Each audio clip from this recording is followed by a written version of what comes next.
Alors oui, bonjour. Alors là, je vous fais part de mon deuxième témoignage. J'en ai déjà fait un premier par rapport à ma première session qui avait eu lieu en juin 2024. Et j'ai fait ma deuxième session en janvier 2025. Soit, je sais plus, 5 6 mois après. Euh, Ouais, à peu près. 5 6 mois après. Et donc, du coup, en réalité, je n'en avais pas vraiment besoin de cette session, je le savais aussi, mais j'avais tous mes amis qui avaient fait une deuxième session et je me suis dit, ah, pourquoi pas. Je sens quand même qu'il y a des petits blocages, mais c'était vraiment des petits blocages, genre, je chipotais un peu, quoi. Puisque tout était en route, tout était en, comment dire, en tout roulait, je veux dire, hein, comme sur des roulettes, comme on dit. Donc, je pense que les choses se seraient faites dans le temps. Mais écoute, écoutez, il n'y a jamais de hasard. Donc, je dirais que ce qui était déjà en train de s'opérer, je l'ai comme boosté. Ça a été comme un boost.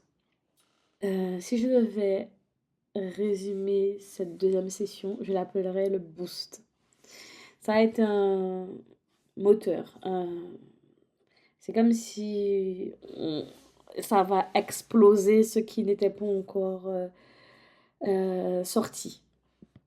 Donc, pour revenir à cette deuxième session, j'ai axé mes demandes plus sur le côté sentimental qui n'était toujours pas réglé. Bon, en même temps, j'étais toujours dans cette même relation euh, sans engagement, sans avenir, mais j'aspirais quand même à rencontrer ou à vivre autre chose ou mieux. Ça m'avait pas trop plu la réponse de ma conscience qui était, elle m'avait comparé un peu à une pétale de fleur. Elle m'avait comparé déjà, elle nous avait comparé à une marguerite déjà à la base. Et il faut savoir que moi, je suis très, très, très dans les métaphores. J'aime parler en métaphore quand j'explique les choses aussi à mes proches.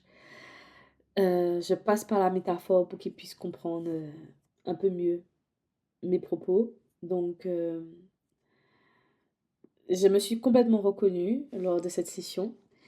Je me suis reconnue au point de même m'agacer parce que je voyais aussi ce que les autres ont à subir de ma personnalité, même si je l'adore, hein, cette personnalité, mais voilà, on est comme on est.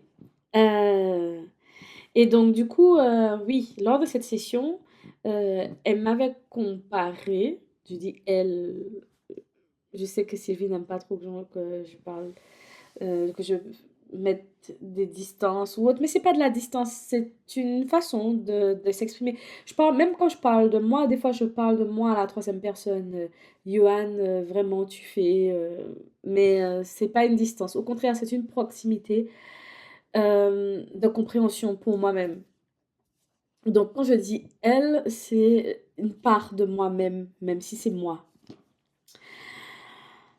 Avait exprimé que si une pétale est fanée, il faut l'enlever pour laisser place à une autre pétale. Parce que si je laisse cette pétale fanée, je ne peux pas comme laisser accueillir ce qui doit venir ou arriver. C'est une pensée qui m'a extrêmement dérangée, on va pas se mentir. On peut même l'entendre lors de cette session sur la fin. Je me suis dit, mais non, mais pourquoi? Non, c'est moi qui décide. Mais le soir même, j'ai pris une décision.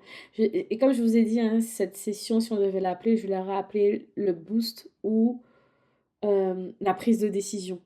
Parce que depuis cette session, il n'y a plus de latence entre le moment où je veux quelque chose, où je pense, où je mets en action et où les choses se font. Donc, du coup, si je pense à quelque chose, si je veux de quelque chose, la prise de décision en général se fait très rapidement. En tout cas, depuis cette deuxième hypnose, c'est oh, j'aime, ça me plaît, ok, ben on fait. Il n'y a pas de. Peut-être qu'à l'époque, dans cette période de transition entre le je veux et le je me mets en action, il y avait peut-être des doutes qui venaient remplir cette jauge. Oui, je parle encore en, en métaphore. Mais voilà, qui venaient remplir cette jauge. Ben aujourd'hui, il n'y a plus place au doute. Je sais que je veux, je le ressens, et je prends la décision pour moi-même en fait. Ça peut être un exemple. Suite à ma session, eu l'occasion de faire l'expérience de dormir dans un hamac. Ben, moins d'une semaine après, j'avais acheté un hamac et je l'avais installé chez moi. Voilà. Alors qu'avant, j'aurais pris plusieurs semaines, voire mois pour prendre une décision. Est-ce que c'est raisonnable? Est-ce que. Il n'y a plus de est-ce que. Si je veux, si ça me plaît, si ça me fait vibrer, je prends la décision assez rapidement. Il n'y a plus de doute. Il n'y a plus de place au doute. Voilà. C'est ce que je pourrais résumer par rapport à ça. Donc pareil, pour revenir sur le côté sentimental, c'est ce dont on parlait au départ. Ben oui, le soir même, après la session, j'ai pris la décision de couper avec cette relation qui n'avait pas d'avenir, en tout cas qui n'était pas une relation stable ni engageante pour moi. Ça n'a pas été dur de prendre cette décision. Ça m'a fait quelque chose, on va pas se mentir. Je crois que cette soirée-là, j'ai versé des larmes. Même moi, j'étais étonnée d'en verser parce que je ne pensais pas en fait tenir autant à cette personne. Mais c'est ok. Et c'était pour moi. Cette décision était pour moi, me choisir moi avant tout. Et donc, je l'ai très, très, très bien vécu. Même si on peut entendre qu'il y a eu des pleurs, il y a eu des pleurs sur le moment. Mais l'heure d'après, j'étais bien avec moi-même. J'ai passé une extrême bonne journée. Je crois que ça, je crois que c'est, je sais plus si je l'ai fait le matin ou le lendemain ou peu importe, mais tout ça pour dire que l'heure qui a suivi, j'étais déjà très très bien quoi. Et jusqu'à présent, puisque ça fait plus de mois que j'ai fait ma session, puisque je l'ai faite le 23 janvier, nous sommes aujourd'hui le 25 février. Et tous les jours, je me porte bien, je me sens bien avec moi-même. Et je me sentais déjà très bien, puisque lors de ma première session, lors de mon premier témoignage, que vous allez peut-être sûrement entendre avant, je disais déjà que je me sentais pleinement remplie de moi-même, comme complète. Donc, ça a été peut-être plus facile de, entre guillemets, quitter cette relation parce que de toutes les manières, étant complète, étant, comment dire, bien avec moi-même, je n'ai pas ressenti de solitude de couper avec la relation. Après, vous me direz que ça n'a fait que moi, mais je me sens bien. Le... J'ai bien entendu aussi eu des propositions.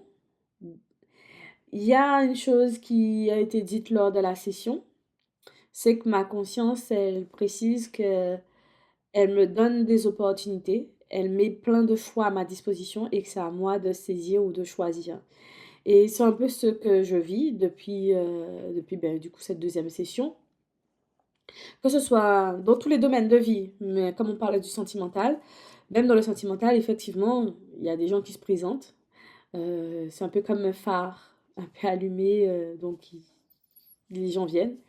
Mais comme ce ne sont pas des profils qui sont intéressants, en tout cas pas dignes de ma vision de la relation ou autre, donc Bien sûr, je ne saisis pas non plus tout ce qui se passe, donc je décline et ça ne m'intéresse pas. Mais voilà. En dehors de ça, comme on parlait de propositions, aussi au niveau du travail, puisque déjà les pensées limitantes liées à l'argent et au travail étaient déjà quasi toutes parties. Je trouve qu'il y en a encore qui ont sauté. Alors peut-être qu'il y en a encore d'autres qui doivent sauter, hein, et c'est OK.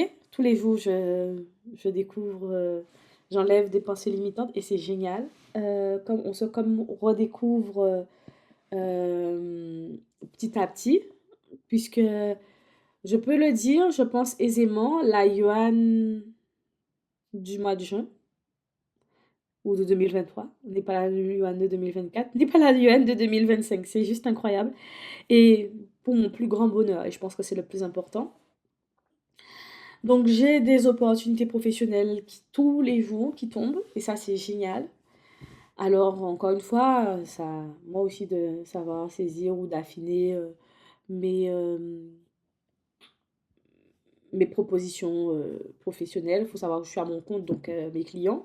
Mais je n'ai même pas à aller chercher. Autre point qui pouvait arriver, c'est qu'avant, alors ça c'est un travail que j'avais déjà fait en amont, mais qui pouvait encore être un peu là. C'est-à-dire que dans le doute de devoir potentiellement tomber sur un bug ou sur une problématique, il faut savoir que je suis en informatique. Donc, dans le doute de devoir tomber sur un bug que je pourrais potentiellement pas résoudre, des fois je refusais un contrat sans même tomber sur ce bug. C'était dans la possibilité, tu sais, dans la potentialité de, bah, je préférais refuser un contrat. Et donc, ça m'a beaucoup desservi parce que non pas que les contrats ne venaient pas, mais c'est que parfois, moi, je refusais moi-même les contrats.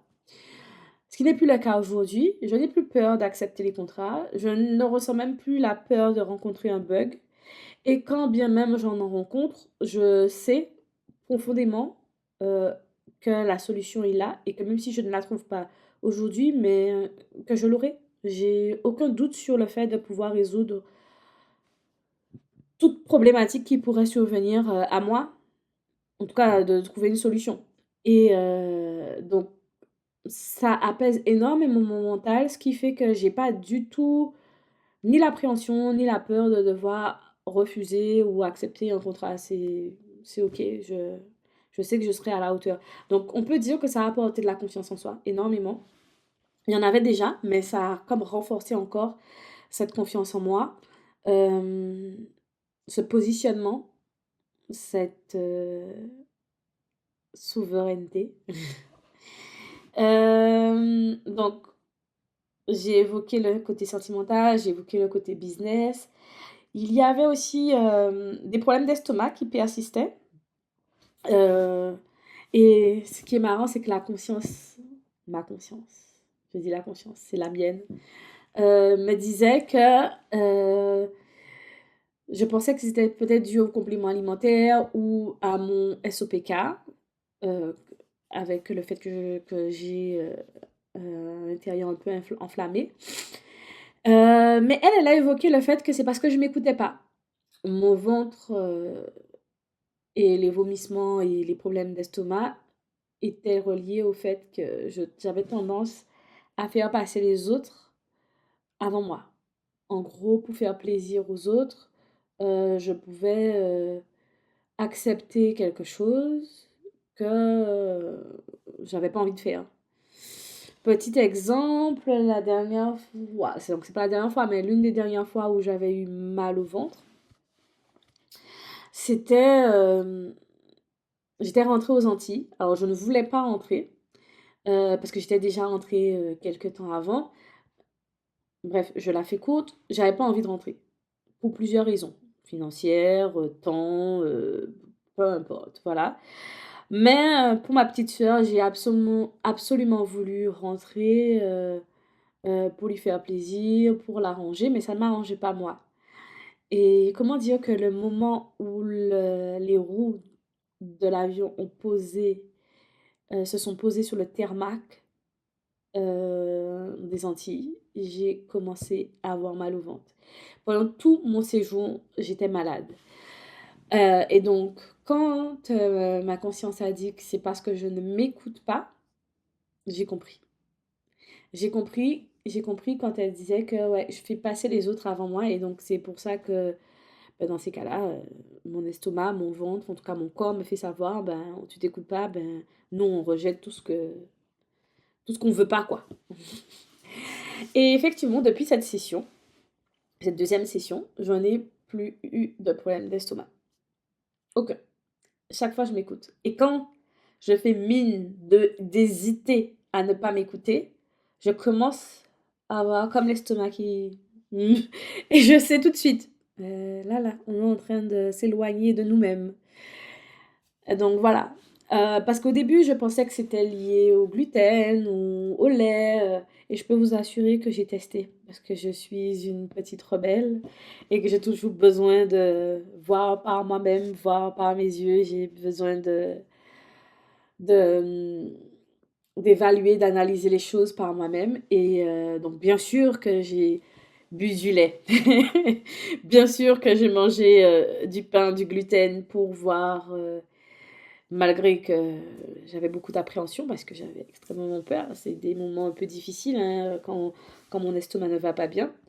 Et non, non, je n'ai eu aucun problème jusqu'à ce jour. Ça fait déjà plus de mois, zéro problème d'estomac. Vraiment lié au fait de s'écouter. Donc c'est important. Euh, donc c'est comme une boussole pour moi.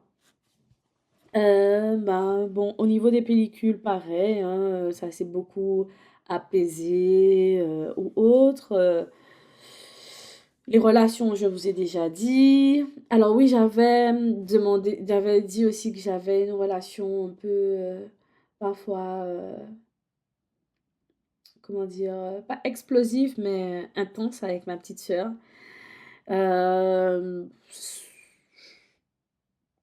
bon, oui, ça s'est calmé. J'allais dire, je pense que ça a rien changé, mais oui, ça s'est calmé parce que la compréhension du fait que c'est parce qu'on est tellement fusionnel, qu'on s'aime tellement, que parfois ça peut, quand on a des pensées différentes, euh, ça pouvait comme frustrer l'autre. Le fait de l'avoir entendu, compris, permet peut-être une plus grande acceptation de la part et de l'espace de l'autre. Donc, ça se passe bien, ça se passe très bien. Euh, je pense avoir fait le tour, un peu de tout. Donc, niveau professionnel, c'est génial. Niveau financier, encore plus. Puisque ça m'a apporté plus de... Le fait d'avoir plus de contrats, plus de clients, ça apporte plus effectivement d'argent. Donc, ça me permet de prendre un peu plus soin de moi, de pouvoir plus facilement me faire plaisir et ne pas forcément culpabiliser des petits plaisirs que je puisse vouloir me faire. Donc, voilà. Je dirais que c'est tout cela que ça m'a apporté cette deuxième session. Donc du boost dans ma vie, du positionnement, de la souveraineté, des prises de décision beaucoup plus rapides, moins de doutes, plus d'affirmation de soi. Voilà. Après, nous sommes à un mois de post-session. Peut-être que d'ici 2, 3, 4 mois, j'aurai encore d'autres nouvelles, d'autres choses incroyables à vous partager. Mais pour le moment, c'est ça. Donc, merci de m'avoir écouté.